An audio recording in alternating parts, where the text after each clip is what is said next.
ஜானகி, உனக்கு சீம்பால் எப்படி செய்யணும்னு தெரியுமா? ஐயோ, சீம்பாலா? அப்படின்னா என்னது? எனக்கு செய்ய தெரியாதே. வா, நம்ம போய் ஆலினால் அஞ்சனா சேனலை போய் பார்க்கலாம். அதில் எப்படி சீம்பால் செய்யறன்னு சொல்லித்தர போறாங்களாம். போய் பார்க்கலாமா? ஓகேப்பா, ஓகே. எனக்கு ரொம்ப பிடிக்கும் சீம்பால் எப்படி செய்யணும்னு. ஆலிநாலஞ்சனா சேனலுக்கு போய் நான் பார்க்குறேன். எல்லோரும் ஆலிநாலஞ்சனா சேனலுக்கு போய் சப்ஸ்கிரைப் பண்ணுங்க, லைக் பண்ணுங்க, கமெண்ட் பண்ணுங்கப்பா. சீம்பால் செய்வது எப்படி, அதாவது சீம்பால் கட்டி செய்வது எப்படி என்று பார்க்கலாம். வாருங்கள் அன்பர்களே. சீம்பால் என்பது மாடானது கன்று ஈன்று அதிலிருந்து 3 நாட்களுக்கு மட்டுமே வரும். அதன் பிறகு தானாகவே தெளிந்துவிடும்.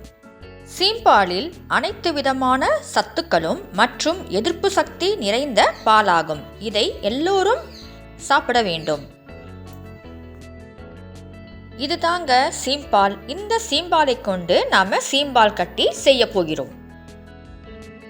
தேவையான அளவு சர்க்கரை எடுத்துக்கொள்ள வேண்டும். உங்களுக்கு ஏற்ற மாதிரி, இனிப்புக்கு ஏற்ற மாதிரி சர்க்கரையை எடுத்துக்கொள்ளவும்.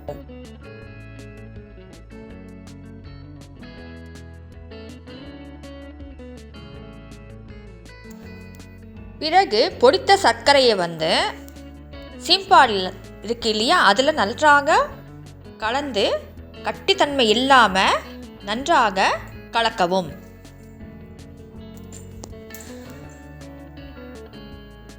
பிறகு வாசனைக்கு ஏலக்காய் ஒரு 12 எடுத்துக்கொண்டு மிக்ஸி ஜாரில் போட்டேன். நான் எக்ஸ்ட்ராவாக பிஸ்தா பருப்பு 15 எடுத்துக்கொண்டு இருக்கிறேன். பிறகு முந்திரி பருப்பு 10 அதையும் போட்டு மிக்ஸி ஜாரில் கொரகொரப்பாக அரைத்து கொள்ள வேண்டும்.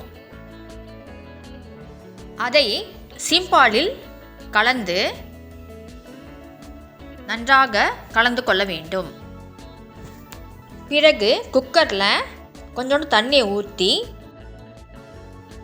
இந்த சீம்பால் கிண்ணத்தை, பாத்திரம் இருக்கு இல்லையா, அதை தூக்கி குக்கரில் போட்டு மூடி வைத்து கொள்ள வேண்டும், ஒரு சிறிய மூடி கொண்டு. பிறகு குக்கர் விசில் இருக்கு இல்லையா, குக்கர் மூடி நன்றாக மூடிட்டு 5 விசில் வரை காத்திருக்க வேண்டும்.